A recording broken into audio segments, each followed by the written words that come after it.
ኣብ ዓለም ዋንጫ ዝተረኣዩ ዓበይቲ ክስተታት ተቐዳማይ ፍሎሪያን ቪጌሌ ናይ ዓለም ዋንጫ ነውሐ ተፃዋታይ ቁመቱ ድማ 2.5 ሜትሮ እዩ። እቲ ካልኣይ ዝሓፀረ ተፃዋታይ ሴዛር ያኒስ ይበሃል። ፓናማ እዩ ዓዱ ሜትሮ 65 እዩ። ላየ ብህንደይ ይነውሐን ለማለት እዩ ክነግረኩም እየ ድሓር።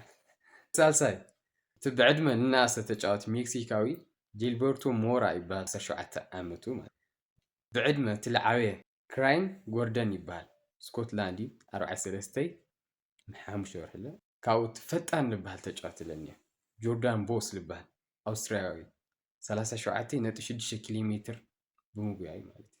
ኣታዚ ቺታ ግዲ ከቢድ ዝኾነ ኣብ ኒውካስትል እኳ በዝሒ ግዜ ኣብ ፕሪምየር ሊግ ዝከታተል ሰብ ይፈልጦ እዩ። ካብኡ ዳን ባርን ይበሃል ኢንግላንድ እዩ ዓዱ 140 ኮንታ ልበሎ ፈጣን ድሪብለር ለኒካ መብዛሕቲና ንፈልጦ ኣብ ሙኒክ እዩ ጀማል ሙሲያላ ይበሃል 15 ዝተሳክዐ ድሪብል ኣብዚ ለለ ባላንዶር ንፅበዮ ተጫዋቲ እዩ።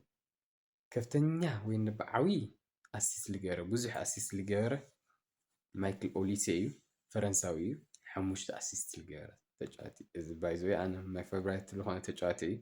ኣብዚ ለለ ከፍተኛ ጎል ወይ ድማ በዝሒ ጎል ኣውፃራይ ንብሎ መሲ እዩ ነይሩ ሕዚ ግን ተቐይሩ ሙባፔ ኮይኑ እኒአና ተቐፃሊ እንታይ ሓድሽ ነገር እኒኦ ኢልኩም ትፅበዮ እዚ ዓለም ዋንጫ እዚ ዓለም ዋንጫ ክንደይ ታሪካት ኢሉ የርእየና ኣሎ ብቻ ብጣዕሚ ብዙሓት ነገራት ክስተታት ኢሉ ይፍፀም ኣሎ ላይክ እና ሼር ሰብስክራይብ ምግባርኩም ኣይትረስዑ።